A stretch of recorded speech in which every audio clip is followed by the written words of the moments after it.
Good morning and welcome to our next event here on this stage. I am so honored to introduce our next speaker, the Honorable Don Beyer, Congressman of the 8th District of Virginia. He is going to speak to his journey back to school to get a degree in AI and why that is so important to inform decision making. Welcome to the stage, Congressman.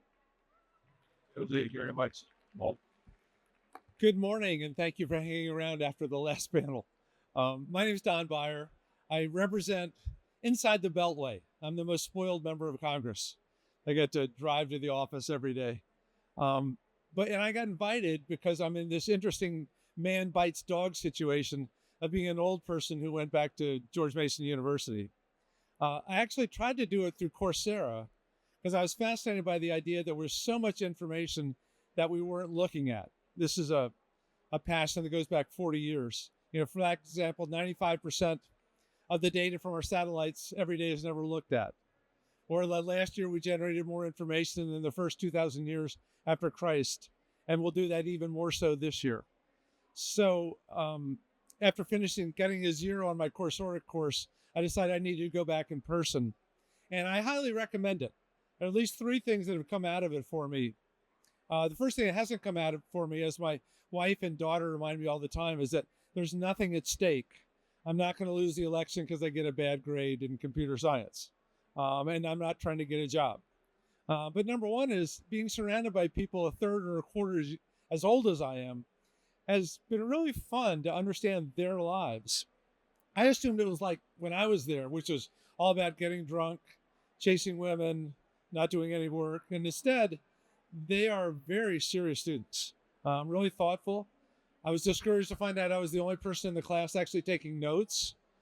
People, what's a notebook and why do you have that there? I often were allowed to cooperate on the labs, and I said, well, give me your email address. And I was like, we don't do emails, we only do Discord. And I don't know if you've been on Discord recently, but it's completely alien for somebody born after, say, 1990 or 1995. The second really big thing, though, about it is I've really enjoyed studying computer science in terms of changing the way I think about things. For example, just learning the algorithmic method, the idea of putting things in a step-by-step process.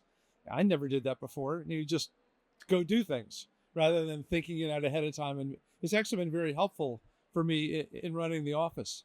The whole notion of recursion, again, I could spell it, but I didn't know what it meant. But actually learning how to do recursion in computer coding and thinking about how it affects so many other things we do in our lives was fascinating.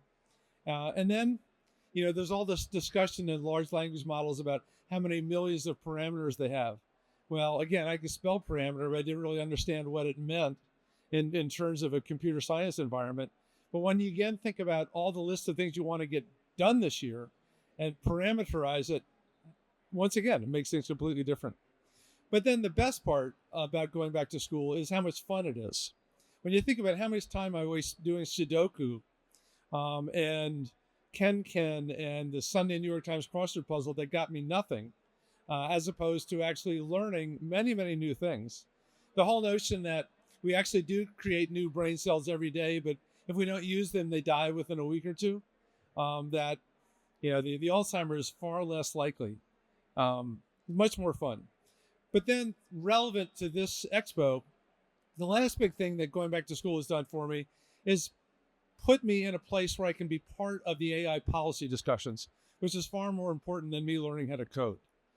Speaker Johnson and our Democratic leader, Hakeem Jeffries, 2 months ago appointed a 24-person special AI panel, 12 Democrats, 12 Republicans, specifically to look at the more than 200 bills that have already been introduced and figure out what's the way forward. We know we did a terrible job on social media. All these years of social media, the only thing we did was make them immune from lawsuits. So we're trying to make sure that, which would be very atypical for Congress, is to try to get a little ahead of the game, or at least be thinking about it rather than waiting until the world crashed down.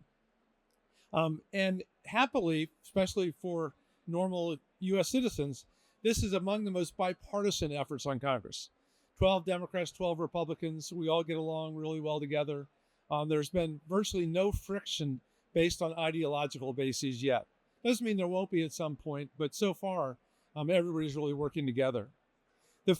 I don't want to speak for the whole task force, but the priorities that I bring to it are fivefold. Number one is supporting federal funding for our AI initiatives, specifically NIST, the National Institute of Standards and Technology out in Gaithersburg. Many of you know who pay attention that NIST was the one first to come out with an AI framework of excellence, of ethics, of how AI should be used. The challenge was that when they came out with it, they had 2.5 people staffing AI at NIST. They're now up to 30. We now have a safety institute led by Elizabeth Kelly at NIST, but they need a lot more people, and they need really good people that are coming out of the best institutions, the best startups, Anthropic and OpenAI and others, to really strengthen that effort. And so we're going to be pushing hard for funding there. Also, there's been a debate about whether at the federal government level, AI should be housed in a big new institution, or it should be done department by department, Department of Defense, Department of Commerce, Veterans Affairs. So far, the latter has really worked out. That's the intent, with the idea that AI issues in DoD are different than they are at Census, for example. But that also means that we need to stand up the right AI people in each of those agencies. Be much less expensive than creating something new with a big building, but nevertheless, it's got to be funded. The second big issue has been trying to ensure the responsible use of AI within the federal government. We already know, we don't know much, but we know that the intel community and the Department of Defense are using AI in really significant ways. Similarly, the Veterans Affairs has a huge AI just on veteran suicide. And agency by agency, they're all trying to figure out how best to use it. And we have legislation, the second major piece, that would make sure that each of the federal agencies and the contractors they hire, when they go out and they hire somebody, that they follow the NIST framework, that we get ethical use of AI all the way through the federal government as a starting point. It's much more difficult, as you know, to mandate that on individual businesses. But if the federal government is some significant plurality of AI spending, that's the way we model that behavior and test the behavior for everyone else. The third big piece is on the responsible development and deployment of foundation models. We know right now there's only really 4 big foundation models: Anthropic, AI, Microsoft, and Google. But there will be many more to come. And we're trying to make sure that within, as in a process that we progressively understand, that they're having the right safety tests within, that we talk about transparency. Transparency is in the eyes of the beholder, but then we move in the direction of transparency. How did they get the result that they got? Explainability or the like. And probably most importantly, the very first issue that arose with AI was the bias, gender bias, racial bias, and the like. How are the big models like OpenAI, Anthropic, dealing with bias of all kinds? And so there's major pieces of legislation, again, bipartisan, to deal with transparency within the big models. The fourth is digital literacy. I'd have to say that if there's any legislation that's likely to pass this year, it'll be about deep fakes, because more than 2 billion people worldwide will vote this year, the most in the history of humankind, all across the world. And everywhere, deep fakes are going to be part of those elections. We all know about Joe Biden's deep fake phone call in New Hampshire, but there are many, many more showing up.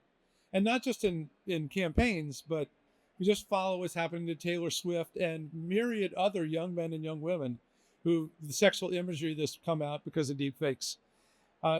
It's not at all clear how we deal with it.